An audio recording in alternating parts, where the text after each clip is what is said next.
Souls for Christ started when I heard about 4 refugees in my city getting their toes amputated.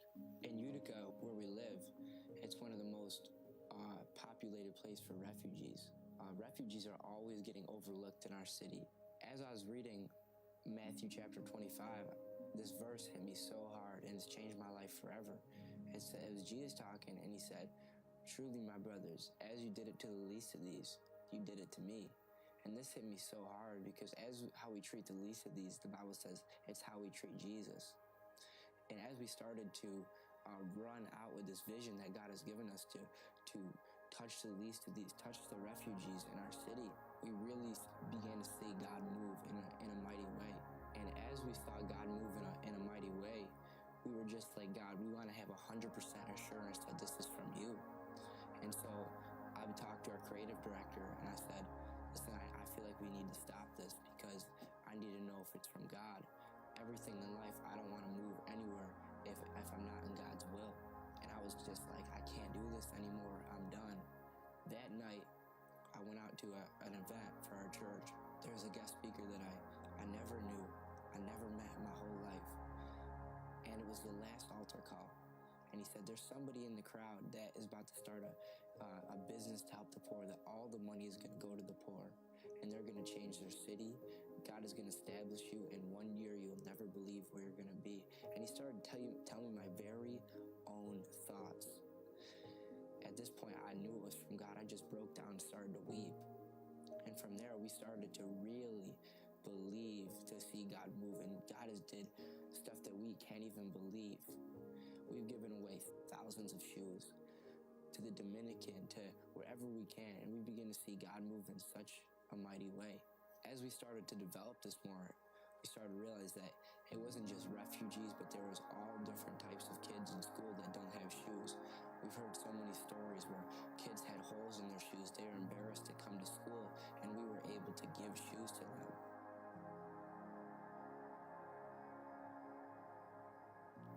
We realized that $8 could change a kid's life. It could change a kid how he views God. It could change a kid how he views all of life, and it shows the kid that he's loved and that he has worth. For us, it's more than shoes. It's about showing kids that they're loved.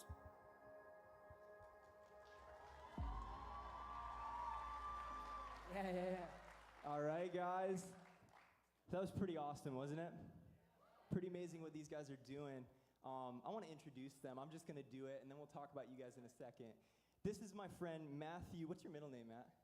Oh, that's top secret. Okay, this is Matthew Servello. I've known Matthew my entire life. Since he was 3 years old, he invited me to his birthday parties. He used to like Pizza Hut pizza, but then he found out he was very gluten-free, so now he cannot eat that. But Chris Woodbeck pizza out there he really likes. So this is Matt Servello, one of the founders of Souls for Christ. Can you give it up for Matt? Thank you. Another man sitting to his left is actually the creative director of Souls for Christ. So all the merch and the clothes and all the things we're going to talk about, most of the graphic design, he's one of the dudes that put that all together. So this is Alex Kearney. Give it up for Alex Kearney. Yeah, come on. Alex Kearney. So what we're going to do here is we're just going to take about 20 minutes. What you just saw, that powerful video, we want to break it down. We want to show you what Souls for Christ is. We want to show you what they're doing, how it started, and where it's going, and how you can be a part of it too. So I want to ask you, we're going to start off with this. We're just going to start off with the vision. Matthew, what is Souls for Christ? We saw a flashy video. We saw shoes. We saw your beautiful face. But what is Souls for Christ? Yeah, so Souls for Christ is it's a non-for-profit organization where we get kids shoes locally and abroad, sneakers. And we fund this whole operation. We started by selling sneakers, reselling Jordans, but now we've actually moved to completely making all the money off of clothing and donations. So that's probably in the 1-minute version real quick. Yeah. Could you just explain the name Souls for Christ just in 1 minute or 30 seconds? Could you do that, Alex? Yeah. So it's like a little play on word, like souls, and then like our souls, but soles of a feet, and for Christ, because we're not doing this for ourselves, for anything else, but we're doing it for Christ, so that people would know Christ in the city, and whoever gets the shoes, that they would know Jesus Christ. Yeah, come on. Absolutely. So just a precursor. You are in a church, and you may not be here, and you may not know the Lord, you may not care or be religious or anything like that. a huge part of their story is about their faith and them meeting Jesus Christ. So we're unapologetically going to be talking about this. It is an amazing cause what they're doing, but it's the idea behind it is something that actually transcends just cool Instagram clothes and social media stuff. So, all right, so what is Souls for Christ? It's a not-for-profit started by these guys. Let's talk about the roots a little bit. We got this man, Matt Servello, the man, the myth, the legend. I want to understand a little bit about who Matt Servello is. So, Matthew, you're clearly a 17-year-old boy. You got glasses on. You're gluten-free and dairy-free. Can we give it up? It's true, 100% true. But, Matt, since I've known you since you were a little kid, you always had a really good taste in shoes. It's true. I wear my shoes up here. You see these I call these my Air Ones. But Matthew actually wears real Air Ones and all these different things. And I remember about 4 years ago, Matthew has a unique and distinct ability to be able to totally rip people off. And That's right. I'm just gonna give him I'm just gonna throw this out there. He used to be like, yo, Pastor Tim, look at these shoes I got. And he would have like $300 Jordans that were just released that he's like, dude, I traded, a pair of sunglasses that I bought online for $20 and some pocket lint for these. The kid didn't even see it coming. And I'm like, bro. So that's just me telling about Matt Servello. And I remember he amassed a collection. Can you talk a little bit about your collection of shoes? How many shoes did you have like 3 or 4 years ago? Yeah, so before I got saved, I would say probably with buying and reselling in 1 year, probably like anywhere from 50 to 100 pairs of shoes went through my hand, maybe even more that year. Yeah. He was like really, really good at swapping and trading shoes, and he was always doing that. He's got an entrepreneurial spirit, which is awesome, but at first he was ripping kids off and unapologetically. But I do remember this. I remember this happened 2 or 3 years ago. I remember Matt Servello came to church, and he just had boxes of shoes, and I remember he was just, all his collection of shoes, he was giving them away, like literally thousands of dollars worth of shoes. I was like, bro, your mom is going to kill me. Stop giving away all your shoes. And but Matt, I remember there was such a drastic change because you were a kid that was ripping kids off for shoes, never wanted to be in church or even talk to me, and then all of a sudden there was a drastic change in your life where you're giving away thousands of dollars worth of shoes. Would you explain like what happened in that time? Yeah, for sure. So my whole life I grew up in this church. And when I got to the really pivotal moments in my life as teenage years, I began to drift away. And I remember I always was chasing after whether it was a girl, whether it was, Kern's laughing at me when I said girls.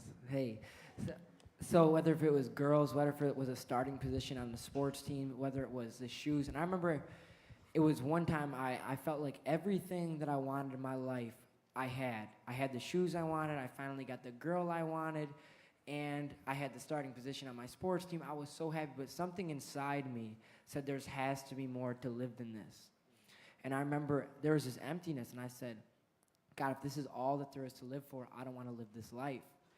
And there was a man at this church, he's not here anymore, but he began to tell me about Jesus. And for the first time in my life, he said, Jesus died for you. Jesus paid the price. I said, there's stuff that I did. I said, Jesus could never forgive me. And he started to say, no, Jesus died for you. He washed your sins away so that now God sees you as his son. And just those words forever have lived in my heart that, it doesn't matter for you. If you're in the crowd, you might think, I'm so far away from God. God could never forgive me. But that's the exact opposite of the gospel. The gospel is that Jesus died for you. He loves you, and he actually sees you as perfect as Jesus when you accept him. And I remember it was March 18th. I said, I don't think I know this Jesus that you're talking about. And I said, wow, I don't think so either, right? Yeah. And I said, I want to pray right now. And I said, Jesus, I don't have a lot. I know how to sell shoes. I can kind of talk. And I like clothes. I said, whatever you want to use me, every last drip, every last drop within me, I'm going to give to your kingdom. Yeah. And from there, my life's been changed forever since then. Yeah, and it's just so crazy, just me being in Matt's life. Yeah, you can give it up for Matt. Thank you. Give it up for God on that. That's awesome. It's not something he did. I remember, it is true. When somebody, like, the gospel message is just a simple thing, Jesus died for you. But when that actually hits your heart and you put your faith in Christ, there is always a change in your life, like truly. And I remember there was just such a drastic change. He was giving away thousands of pairs of shoes. Like, it was thousands of pairs, and now he's doing that, but he was giving away thousands of dollars worth of shoes back then. It was crazy. So that's a little bit about Matt, where he's come from and where he is now. Matt is now one of our actual Encounter small group leaders. Every Wednesday night we meet here, and he's one of the small group leaders. He's a leader in Encounter. But we got a dude back here. Matt, sit back, and Kern, sit forward. All right, son, it's time to talk to you. Matt's the one who'll talk your ear off. Kern's the one that you got to get him to talk, but he's got just as much to say. So, Alex Kearney, you are actually from, what area code? The 585. The 585. Anybody 585. from the 585 out there? Okay, nobody. Nobody. It means he's from Rochester, or Rochester. Rochester. Okay. Western New York, whatever. You're from Rochester, so Kern, that's 2-3 hours away. How did you get here? Yeah, so I went to school at SUNY Poly. How many of you guys here are from SUNY Poly? Shout out. Come on. SUNY Poly represent. Yeah, so I came here to SUNY Poly from Rochester, and I went there for 4 years. And how I got here to church, I also, like Matt, grew up in a church situation where my parents brought me to church every week. Some weeks I would try to sleep in or say that I was sick, like, I can't go this morning or whatever. I didn't really want to go to church. And I went to a Christian school from kindergarten to my senior year of high school. And, you know, I lived like the Christian life, quote unquote. Like I pretended like I was a good person. Everyone kind of thought that I was a Christian. But in my heart, I really didn't have like a change where I really loved Jesus Christ more than anything in my life. It was sort of like a mask. I had like a girlfriend that I idolized in high school more than anything in life, more than God. And we dated for like 2 or 3 years. And when I was a freshman and like we broke up and stuff, and I was super depressed, like empty inside, just to the point of like not knowing what to do with myself. And I opened up my Bible, even though like I knew all sorts of things about the Bible. I had read it now and then throughout my whole life. But I opened it up, and I was just looking for hope. I was looking for an answer to my suffering and my pain. And I started reading. And literally 4 verses in, like 4 sentences into what I was reading, my life changed completely. It's crazy. Like God changed my heart. Like I saw that this book is true, and that if it's true, that I've been living like for myself, and I've been living for such empty things. And when I read it, my life changed. God changed my heart, and so that's what brings me here today. Okay. Well, how did you meet this guy? You're a SUNY Poly student. You're a Whitesboro High School student. How did you guys meet? And listen, by the way, I want to just share this. The reason why we're having them share their testimony a little bit is because this is a fundamental piece of why they even started the ministry that they started. They wouldn't have. It's kind of funny. We get on social media, we get on Instagram, and we see the cool things that they're doing.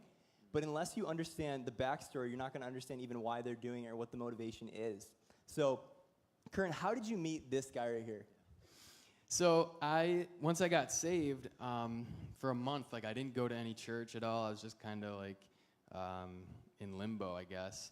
And a month later, you came to our Christian club, Students for Christ. I remember walking in, and there was a kid with a giant flat brim hat that said Jesus across the front. I said, I want to meet that kid. That's right. Yeah, and so you invited us to Redeemer Church. And so I wanted to go. And the church van that picks kids up for church pulled right into SUNY Poly at the Loop. We went and picked him up, Yep. And I start walking up to the van, and there's this punk young kid in the front, in the passenger seat. There's the kid right here. Don't believe him. And he's yelling at college kids walking by. He's like, yo, you want to go to church, bro? Like, come on, let's go to church, man, come on. Like, getting kids to try to come into this van that just pulled up. And I was like, nobody came, though. I said, get in this van. They're like, what's that, you weirdo? And they're like, no, thanks, man. And so I was like, I had just got saved. My heart had just been changed. I had come from a place of like saying you're a Christian, but not really living it out. And so to see someone like 14, 15 years old inviting college kids to church, I realized I would never have done that at my age. And I was like, man, this kid like really loves Jesus. Like he doesn't just say it, he doesn't just come to church, but he lives it out. And so that's when I first met him. And from there it was like we were talking a lot, just like talking about Jesus, period. Yeah. And we became closer because of that. That's awesome. So yeah. That's cool. So okay, so we're here. Souls for Christ has started. We're 4 years later. Let's talk about how it started, this ministry, where you've given away 800 pairs of shoes this year. You haven't even counted the previous years. How did it all start? So, Souls for Christ, how did it start? You guys just decided to just give away shoes, or what happened? Well, Matt heard about 4 refugees in our area who, because of the climate, the weather in the winter, they weren't really prepared for it. Like, they only had flip-flops to walk around in the, like, freezing cold weather. And so they had to get their toes amputated. Wow. Like 4 young kids. How many years ago is that? 2016, so like 2 years. Yeah. And so they had to get their toes amputated.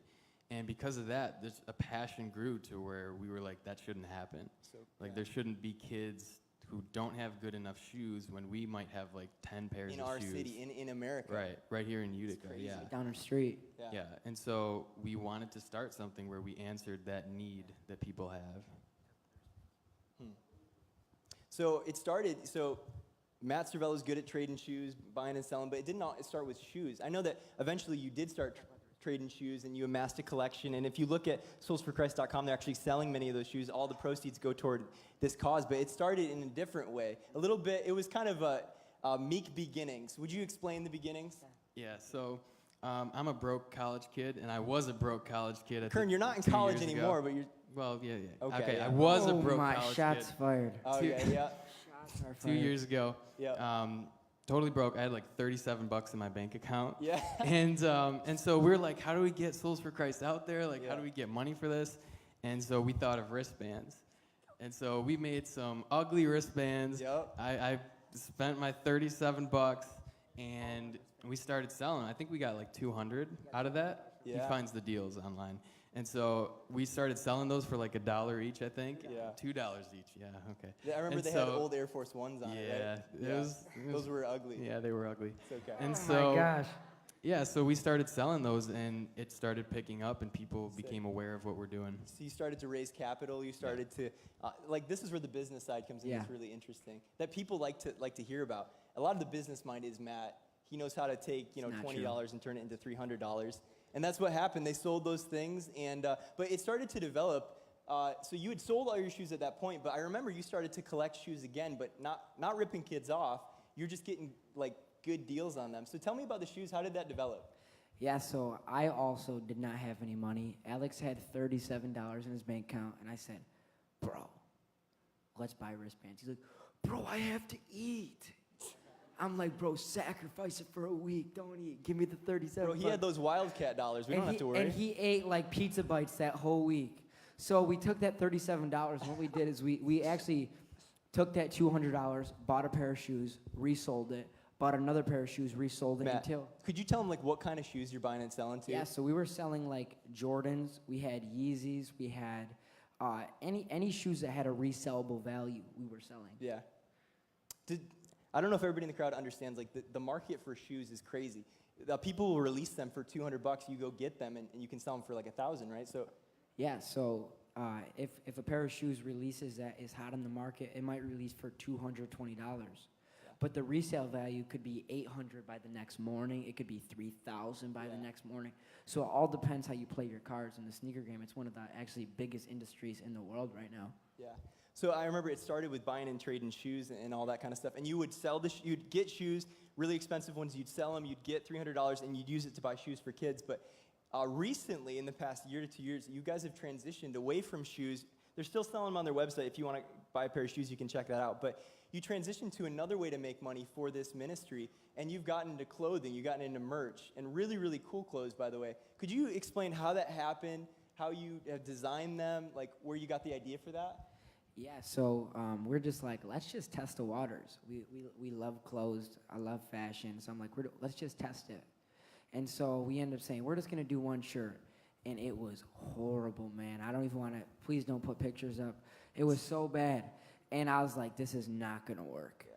And so what we did is we call it the lab. I say, Alex, we're going to the lab, and it's actually my bedroom, but it made it sound a lot more cool. So I said, Kern, we're going to go to the lab. And we would work hours and hours and hours on designing clothes. And so Kern, by the way, was a graphic design yeah, major. he's the best in the whole world. And so we would just spend hours and hours like, we think we got it. Yeah.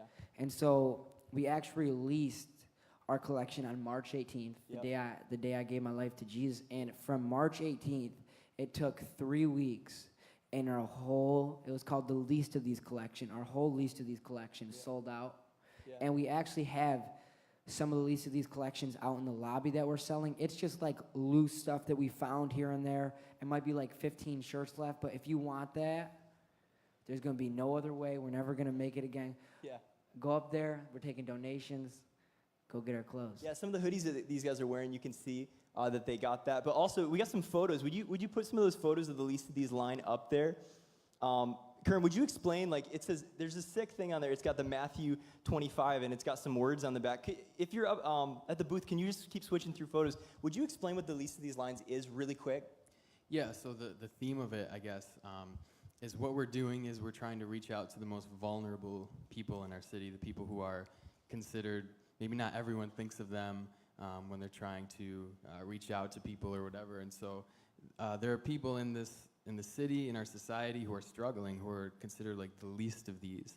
And so in that verse, Jesus is saying that when you reach out to those people, it's as if you're reaching out to me and you're helping me. Yeah. And so when we thought of our mission to helping these refugees and people who just do not have good footwear, that verse really touched Matt's heart and mine, in that they are like the least of these, people who need help from those who have more.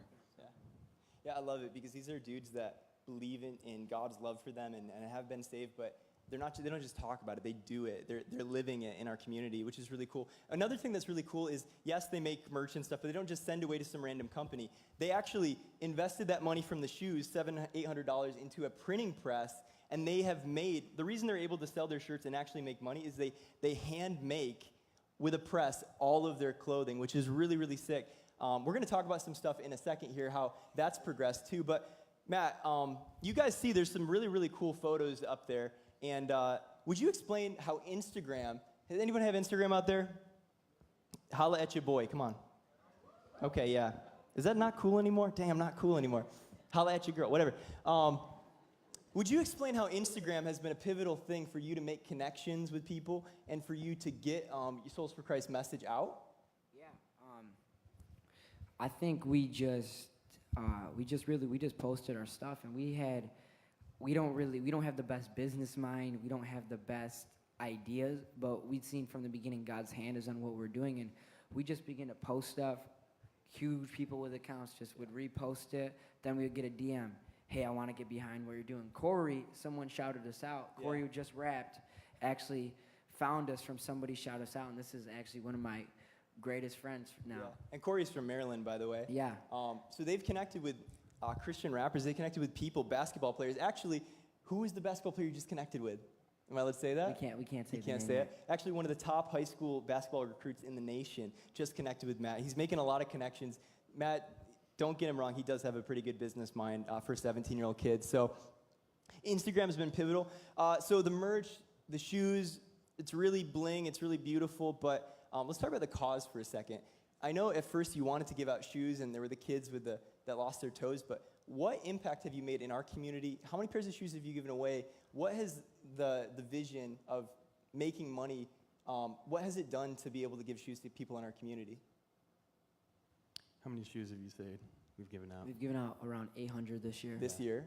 800 pairs of brand new shoes, right? Yeah, we only do brand new shoes, and it's not because we don't think old shoes will hold up. It's because for us, it's always been more of, like we said in the video, it's always been more than a pair of sneakers for us. It's showing a kid that they have value, that they have worth, and that they're loved. Yeah. That's awesome. They're not bragging enough. I'm going to brag on them a little bit. They gave out 800 pairs of shoes this year. A huge chunk of those shoes went to Kenya. We brought shoes to a bunch of kids in Kenya. We brought shoes to a bunch of kids in Uganda, Rome elementary schools, Utica elementary schools. 800 that they've counted thus far. Because I remember they were giving away so many pairs of shoes, and I was like, Matt, how many have you given away? He's like, oh, bro, I've never even counted. And I'm like, bro, you got to start counting. Sure. So they've given away tons of pairs of shoes. They're really making a huge impact in our community. And really, the point of this night is to raise awareness about this, so you guys would buy their merch when it comes out. They're dropping a new line pretty soon. But could you talk about how you connected with the guy in Uganda? And we actually got a video that we're going to show Do we show the video first, or you want to explain it? I'll explain it first. Okay, yeah. Yeah, so how many of you guys ever heard of the Social Club Misfits? Any hands in here? Yeah. Well, their videographer is one of my personal friends, and how I met him is he said, I'm going on a missions trip. And I said, dang, a missions trip? All right. So I DM'd him. And he ended up DMing me back. And he said, we're going to Uganda. And he started telling me the stories. It was a medical missions trip. And he said there was these bugs that were going into kids' feet. And they go in like the size of a pin. But when they lay eggs in the kids' feet, and they come out like the size of a quarter, so kids can't walk. Wow.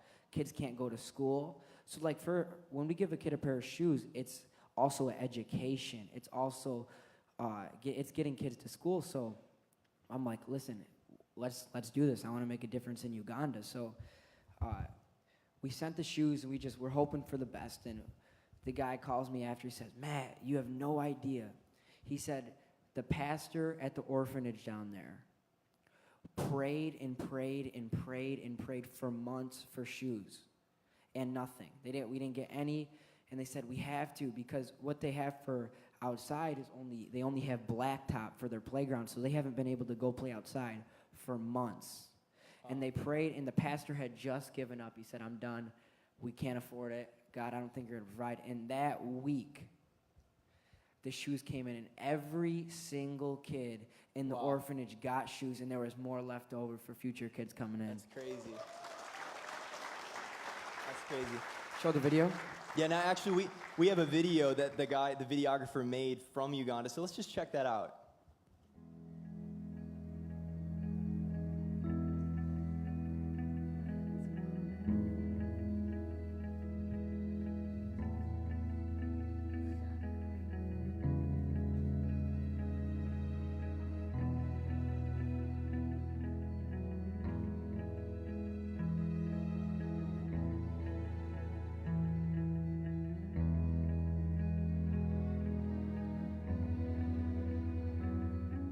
This is Crystal Children's Center.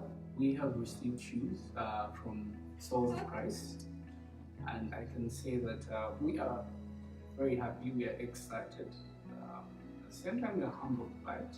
The children can now go and play outside when it's hot. The kids can be able to go to church. Our children in community support are older, so now they also have shoes. And apart from our children in community support that have shoes, our caretakers are also going to have shoes. So I cannot say that we do take this for granted. This is a prayer answered. We are touched, we are excited, and we are so happy for this.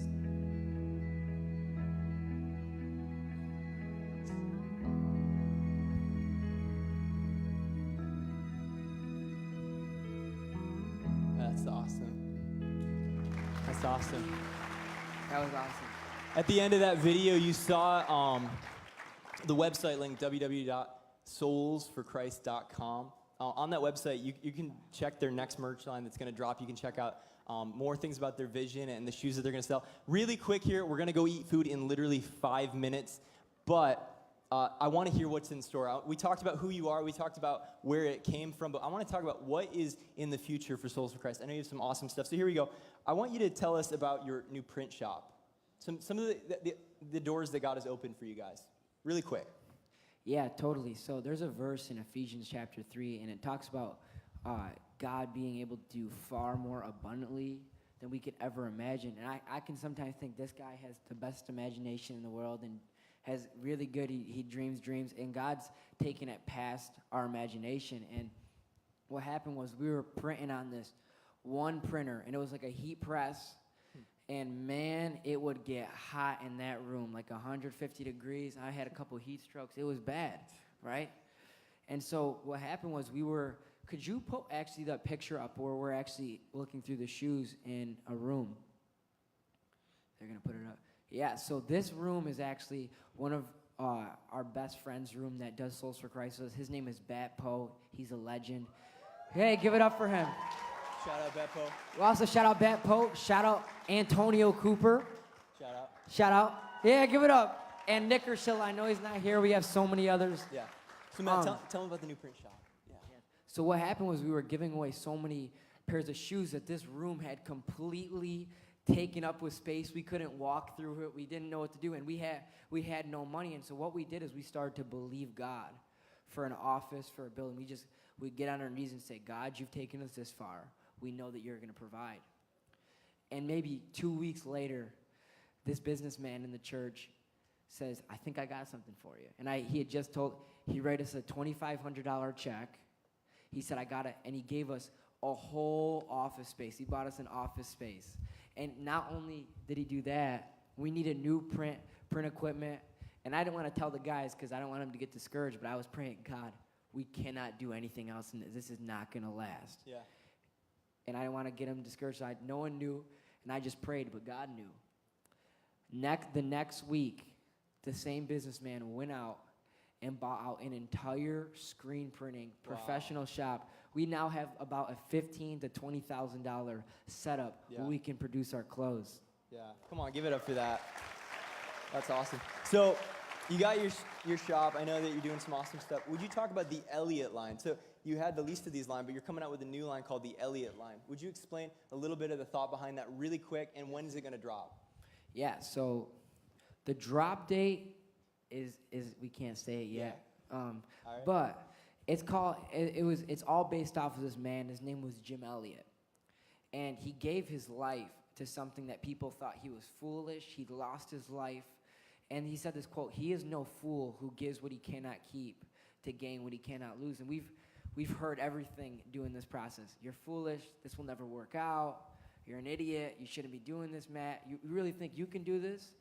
But Jim Elliott, he heard those same exact things, but he said, I'm going to give myself to something greater than me. And him and 4 of his friends, he had 4 guy friends. He had wives and they had girlfriends around. He had 4 of his guy friends, and they all believed in one vision. And it almost directly parallels to what we're going through. And I felt like God is like, it's time. That's what I want you to do, and I want you to call it the Elliott Collection. We really feel like we went with a whole different thing. We really feel like God has breathed on this collection. What was the famous quote that after he died because he got killed on the missions field? What was the quote that he had written in his journal? Do you remember that? Kearney, you remember? Yeah, he is no fool who gives what he cannot keep to gain what he cannot lose. That's so cool. Yeah. So that's such an awesome idea for that line. Okay, last question. Then we'll go eat some food. I want to ask you guys, this is really cool, the vision for it, how you make connections, Instagram, the photo shoots, but what is the point of all of this? So I want to ask Kern, I want to ask you that question specifically. Why are you guys even doing this? Yeah, so we want kids to get shoes. Like, we want people hurting to get shoes who do not have good shoes. But that's not the end goal of what we're doing, because ultimately, we could put shoes on people's feet, but we believe that there's a deeper need that they have. People need to know Jesus Christ, and he's changed my life, he's changed Matt's life, he's changed your life, and that's the change we want to see in people. We want to give kids shoes. It says right in the Bible that if you see someone who has needs and you share the gospel with them, but you don't meet those needs, then you really don't care about them. And so we want to care about people's practical needs.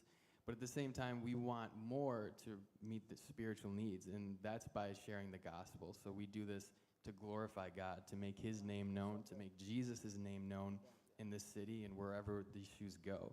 And we want people to know that Christ loves them and he died to save them. I'm super proud of these guys. Can you give it up for them? Thank you.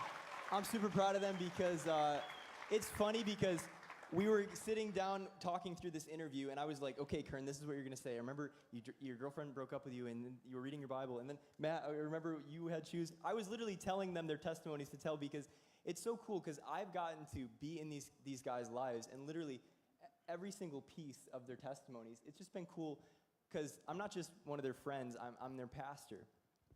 Actually, this church is Redeemer Church, and I'm actually the youth pastor here at Redeemer Church. And Wednesday night at 7 o'clock, we're doing this event. We're supporting Souls for Christ, but every single Wednesday night, we have an awesome youth ministry. We have an awesome church that meets every week, but our youth ministry meets every Wednesday night at 7 o'clock. You got an invite to it. I know some of you might not be religious, some of you might not know God, but I believe everybody needs to know Jesus Christ. And I believe he is, I don't just believe it, I know that he's the living God, that he is, he's died for our sins, and he changed my life when I was 18. I wouldn't be sitting up here without it, neither would these guys. So we want to invite you to church. We'd love for you to be a part of it. We're doing some things on campuses too. Shout out to my SUNY Poly kids. Hey! SUNY Poly and UC, these are two campuses that we're really going to be present on. Souls for Christ is these dudes, but Encounter is us, and Encounter is us too, because these are two of our key leaders in Encounter. Alex Kearney actually is going to start leading a Bible study up at SUNY Poly every single week for the rest of the semester. So we're going to be doing some stuff. We're also going to do some Christmas services up there. So check it out. Stop by. Say what's up to us. Even if you just want to say hi and dab us up, we would love that. Also, Utica, Proctor, and Whitesboro. Where's all the Whitesboro people at? We're actually, we're going to be starting a really cool thing where we bring, anybody like pizza out there? Yeah, man, youth ministry and pizza go hand in hand. We're actually going to be bringing pizza to your school, 20 pizzas to your schools every single week for the entire year. On Thursdays is going to be the Whitesboro Warriors Day. I'm going to bring it to your office. Matt Servello, Mary Sidorovich at Proctor, some other people are going to pick it up, bring it to your cafeteria, and they're just going to hand out pizza to you and become the coolest people in school. Ask you if you need prayer, say what's up. And at Proctor, Friday, everybody say Friday. Woo! At Proctor, I'm going to bring some pizzas to you guys too. We got Jacob Cooper, he's at MV actually. We got Mary Sidorovich, two by us, and a bunch of people. They're going to pick up the pizzas. Jojo. They're going to pick up the pizzas and hand it out to you, ask you if you need prayer. So we love you guys. We're going to have some food right now. But the last thing is this. We do a lot of stuff. We have an awesome church, an awesome youth ministry. If you don't have a home church, we'd love for you to be a part of it. Kern was here for a year, didn't even have a home church, didn't even know about this church. And he's so thankful that he got connected here. I'm just speaking for him, but yeah. But another thing that we do that's coming up in November, this is a really cool event, but we do a conference, a youth conference that we've been doing for 21 years. It's called the Encounter Conference. It's where we have a speaker coming from Australia, several coming from California, from all around the world. We do it, and it's all about Jesus, making him known, knowing him more. And it's November 8th through the 10th. We'd love for you to be there. We got a quick video, and then I'm going to explain what we're going to do for the food, and then we're out. So let's watch this video really quick, last one, and give it your full attention, please.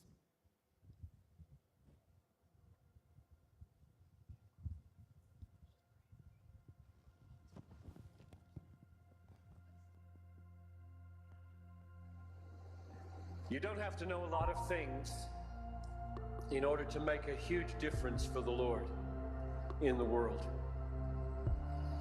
But you do need to know a few things and be willing to live for them and die for them. People that make a difference in the world are not people who have mastered a lot of things. They are people who have been mastered by a very few things that are very, very great. If you want your life to count, you don't have to have a high IQ and you don't have to have a high EQ. You don't have to be smart. You don't have to have good looks. You don't have to be from a good family or from a good school. You just have to know a few basic, simple, glorious, majestic, obvious, unchanging, eternal things and be gripped by them and be willing to lay down your life for them, which is why anybody in this crowd can make a worldwide difference, because it isn't you, it's what you're gripped with.